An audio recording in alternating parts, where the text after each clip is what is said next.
Nos ha costado siempre encontrar una palabra, ¿no? España vaciada, España despoblada, España desaprovechada. Yo creo que nueva ruralidad va a ser el concepto, de repente, ¿no? en el que nos tengamos que centrar. Joaquín, el Hueco impulsa el emprendimiento social como una herramienta fundamental para este desarrollo y para la reactivación de zonas rurales despobladas. ¿Cuáles son las líneas de actuación? Bueno, antes de contarte un poco responder a tu pregunta, a mí me gustaría decir que para los que nos escuchan desde fuera de La Rioja, ¿no? En el mundo, ¿no? Porque este programa se puede escuchar en cualquier parte del mundo, que estamos en el epicentro de la despoblación rural en España. O sea, el problema más gordo de despoblación rural en España lo tenemos aquí.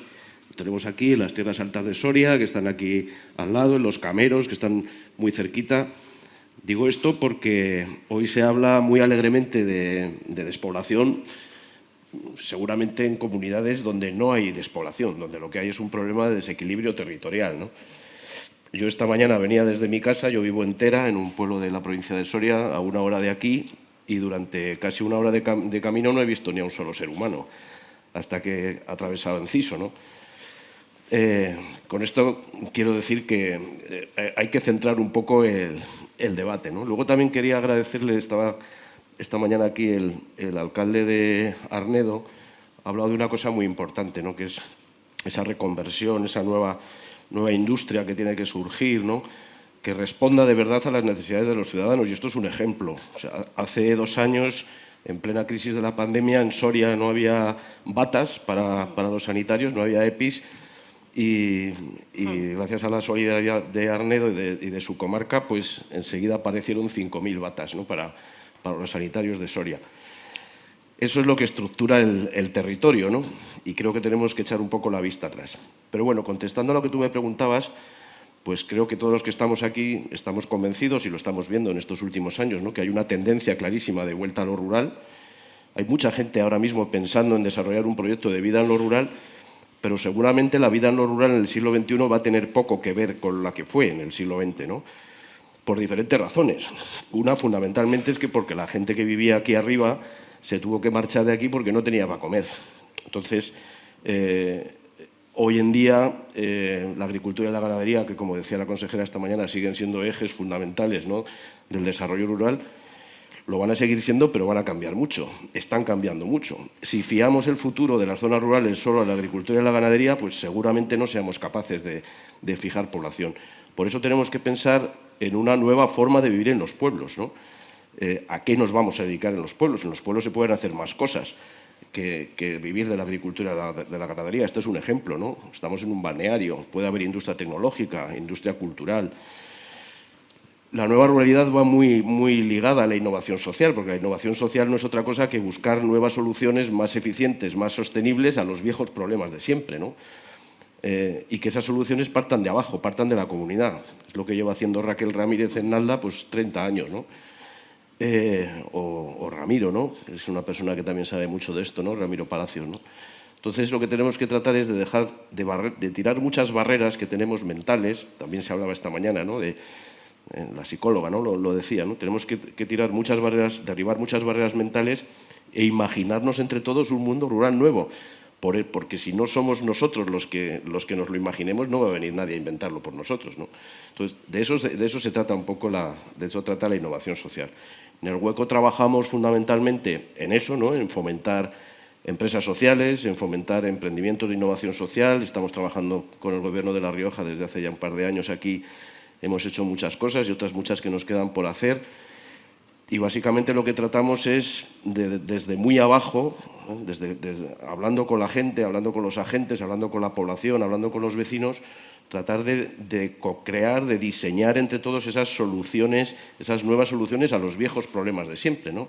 A la sanidad, a la educación, a los cuidados, etcétera, etcétera, ¿no? Tengo que decir que La Rioja, nosotros trabajamos en muchos sitios, no solo aquí. Y tengo que decir que La Rioja, en este sentido, está en la vanguardia en España. Luego conoceremos una iniciativa muy interesante que se está desarrollando aquí, que es el G30, en el que 15 chicos y 15 chicas, 15 jóvenes, 30 jóvenes riojanos están diseñando esos modelos, esos prototipos, ¿no? de innovación social, de proyectos innovadores, y creo que que por ahí tenemos que partir, o sea, porque no lo digo yo, lo decía Einstein, si a los viejos problemas de siempre les seguimos aplicando las mismas soluciones, pues vamos a tener los mismos resultados, es decir, vamos a fracasar. Ahora se habla mucho de dinero, ¿no?, de todos los fondos que están llegando, etcétera, etcétera. Está muy bien, el dinero es muy importante, pero el dinero no resuelve el problema de la despoblación. Y el ejemplo lo tenemos en toda España. O sea, en estos últimos 30 años nunca jamás ha habido tanto dinero para desarrollo rural como en estos últimos 30 años. Se ha conseguido muchas cosas, lo decía la persona que ha intervenido del Grupo de Acción Local. Se ha conseguido elevar los niveles de renta, se ha conseguido modernizar muchos negocios, muchas infraestructuras, poner muchos recursos en valor, pero no hemos conseguido fijar población. Entonces creo que tenemos que, entre todos, actualizar, ¿no?, esas políticas. Tenemos que implicar a la sociedad. O sea, el estado del bienestar que tenemos, que es maravilloso, seguramente no lo podamos sostener solamente con los recursos públicos en este siglo, ¿no? Lo estamos viendo, o sea, empieza a haber grietas, ¿no?, en ese estado del bienestar. Entonces, ahí es donde interviene la innovación social y el emprendimiento social, ¿no? Dijéramos, lo digo muchas veces, es un poco ese cemento, ¿no?, que tapa las grietas del estado del bienestar. Joaquín, no he profundizado mucho, pero por usted he sabido, y documentándome para la conversación, que somos el único país de la Europa desarrollada que no tiene una ley estatal de innovación social. Pues efectivamente, así es verdad. ¿Y de qué manera impacta eso en...? Bueno, pues impacta en que, por ejemplo... Es bastante sorprendente. Empresas sociales de nueva generación, de nueva creación, en la que España ya hay un buen número, tienen que competir en un mercado al mismo nivel que aquellas empresas que no son sociales, dijéramos, ¿no? Cuando hablo de empresa social, hablo de aquella empresa que nace para contribuir a resolver un problema social. Lógicamente tiene que ser una empresa rentable, pero la rentabilidad no es su mayor objetivo. El principal objetivo que tiene es generar ese impacto social, ¿no? Entonces hay países como Reino Unido, como Francia, como Alemania, como muchos países de la Europa de la primera velocidad, dijéramos, que tienen esa normativa desde hace más de 40 años. Y aquí en España nos falta eso. O sea, no puede tener la misma consideración fiscal, por ejemplo, una empresa como la que pueda surgir en el colletero de Nalda, ¿no?, que una gran empresa en Calahorra, en Botadora. Es que no estamos hablando de lo mismo. Entonces, eso es lo que nos hace falta en este momento. Nos hace falta que haya una ley de emprendimiento social y de innovación social potente, porque de esa manera esas empresas podrán crecer, podrán atraer financiación de impacto. O sea, hay muchos fondos ya en Europa y en España hay alguno también, hay muchos fondos que invierten precisamente en estas pequeñas empresas, aun sabiendo que van a ganar menos dinero, pero saben que van a tener van a tener un impacto social, ¿no? Entonces, es fundamental conseguir eso. Fundamental e interesante también para llevárnoslo como conclusión. La señora Núria Bazo ha estado recientemente en Bruselas compartiendo con los representantes de la Unión Europea su política de reto demográfico. No sé si quiere hablarnos de lo que allí se ha debatido, de lo que ha compartido, de lo que se ha traído, pero me da la impresión que quiere añadir algo a lo que ha dicho Joaquín. Sí, voy a añadir. Pues como estamos los tres, podemos sí, perfectamente revolvernos. No, pero empiezo por el final, ¿no? Sí que es verdad que recientemente estuvimos reunidas con los responsables de reto demográfico de la Comisión Europea. Yo salí especialmente contenta y satisfecha. Ellos nos comentaron principalmente todo el trabajo y el documento que están haciendo, que es una proyección de la visión europea a largo plazo, ¿no?, de los territorios rurales.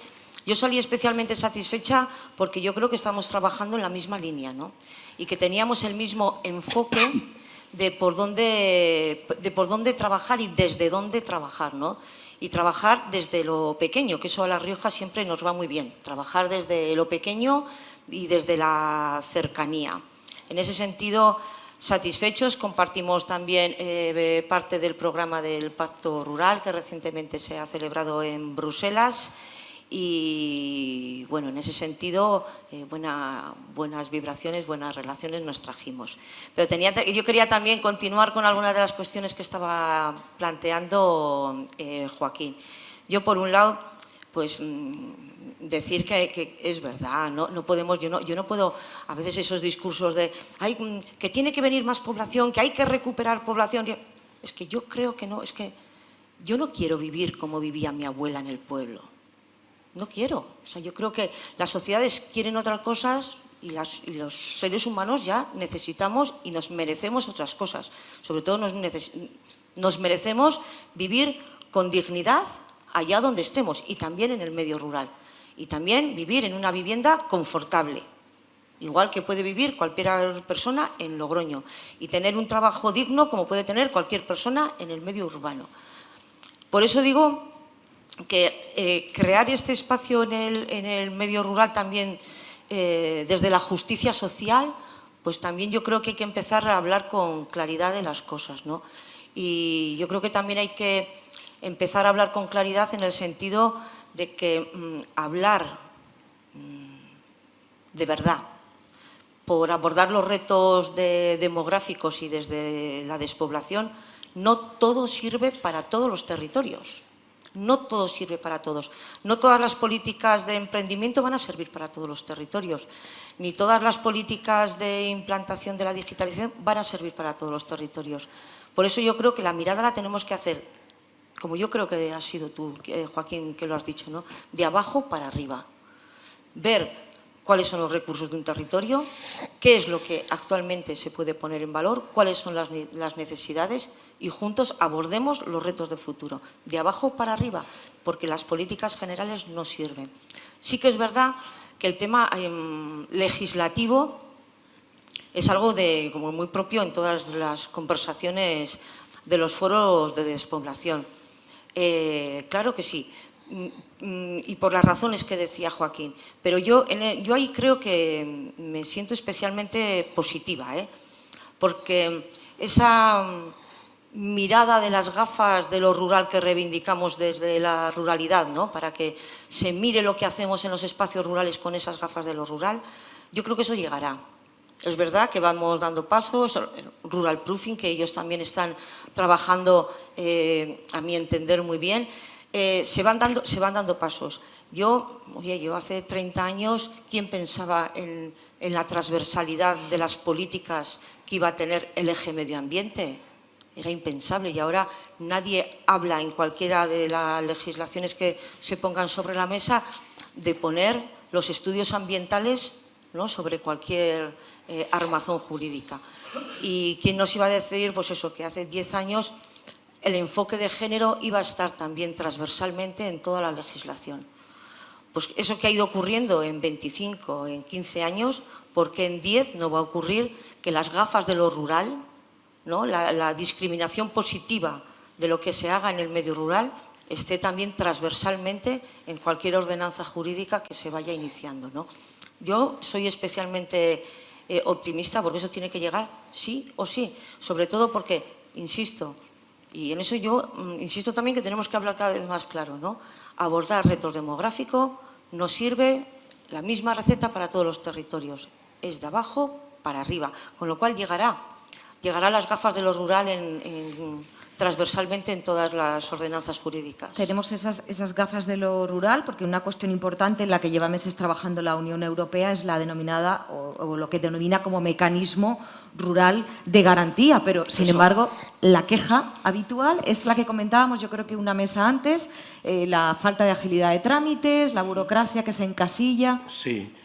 Bueno, en el año 2018, en la Cumbre de Desarrollo Sostenible de Cork, en Irlanda, la Unión Europea instó a los países miembros a que pusieran en marcha en cada país lo que se denomina un mecanismo rural de garantía, o rural proofing en inglés, que no es otra cosa que lo que ha dicho Nuria, que es ponerse unas gafas de lo rural a la hora de legislar y de revisar la legislación. España probablemente sea uno de los países de la Unión Europea con un cuerpo normativo más potente, más amplio. Sin embargo, tenemos una normativa que en muchos casos no se ajusta en lo más mínimo a la realidad de las zonas rurales hoy. Eso es así, todos tenemos ejemplos en la cabeza. No se puede hacer el mismo tratamiento de la ley de bases, por ejemplo, a un ayuntamiento como el de Arnedillo que a un ayuntamiento como el de Arnedo, y están al lado. Y tienen la misma ley, y tienen que pasar por los mismos trámites, etcétera, etcétera, ¿no? Nosotros en El Hueco el año pasado pusimos en marcha un grupo de 100 personas, de 50 hombres y 50 mujeres de todo nuestro país, para que hicieran una primera revisión de la normativa. Es un tema vastísimo, es un tema amplísimo. Hicieran una primera revisión de la normativa en las diferentes áreas, ¿no? En movilidad, en educación, etcétera, ¿no? Hace unos meses presentamos el primer balance del trabajo y hay 73 puntos de esa legislación que son claramente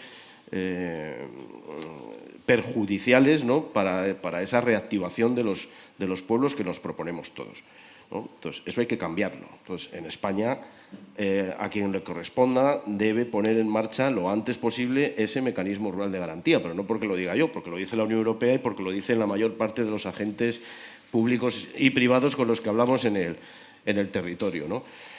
Y vuelvo a lo que decía al principio, o sea, es muy importante que llegue dinero con estos fondos de reactivación, es muy importante utilizarlos bien, pero si nos vamos a encontrar con unas limitaciones legales que ya sabemos que a priori nos van a dificultar el éxito de esos proyectos, pues lo tenemos bastante complicado, ¿no?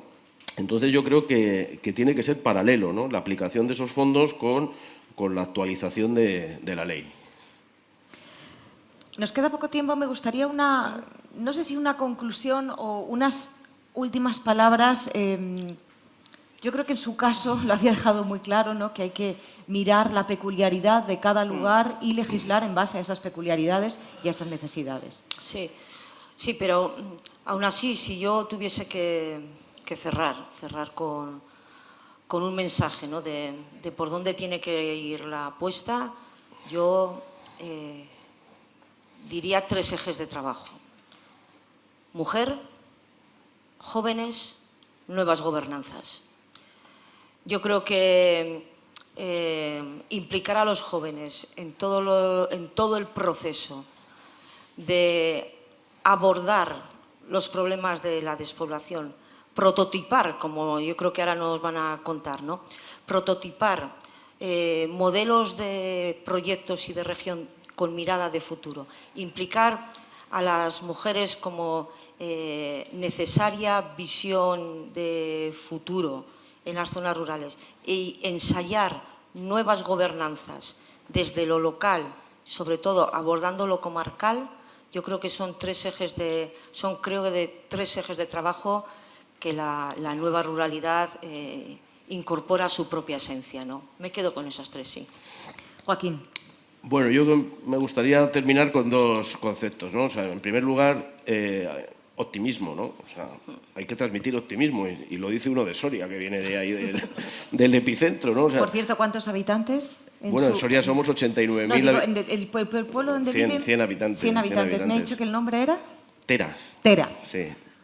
Bueno, Soria es una provincia con 11.900 kilómetros cuadrados en la que vivimos 89.000 personas. O sea, tenemos una densidad de menos de 8,9 y en esta zona de aquí arriba, en tierras altas, menos de 1. O sea, menos de 1 habitante por kilómetro cuadrado. Esto es un desierto demográfico y está considerado así en Europa, ¿no?, de aquí para arriba, ¿no? Bueno, yo soy optimista, o somos optimistas, porque los que llevamos muchos años metidos en esta batalla estamos viendo, por lo menos en estos últimos 5 o 6 años, luces, ¿no? Empezamos a ver luces, empezamos a ver indicadores. Hemos conseguido entre todos que esto hoy sea un problema político de primera línea, ¿no? Que todas las administraciones, desde el Gobierno de España hasta el último ayuntamiento, lo tengan como una de sus prioridades. Se están haciendo esfuerzos. Sabemos que es lento. Los ciudadanos se ponen nerviosos, ¿no? Dicen, joder, Joaquín, es que no avanzamos, con esto no avanzamos. Y digo, ya, pero es que nos va a costar 40 años, ¿no? En las tierras altas de Escocia, que siempre lo ponemos como ejemplo, han conseguido revertir el problema de las Highlands después de 40 años. Y lo primero que hicieron allí, que es lo que aquí en España no hemos sabido hacer, y a mí me gustaría que así fuera, es hacer un pacto político. O sea, si no hay un pacto político entre las grandes fuerzas políticas de nuestro país, no vamos a conseguir poder trabajar a largo plazo, porque se harán siempre medidas cortoplacistas, interesadas, políticas, etcétera, ¿no?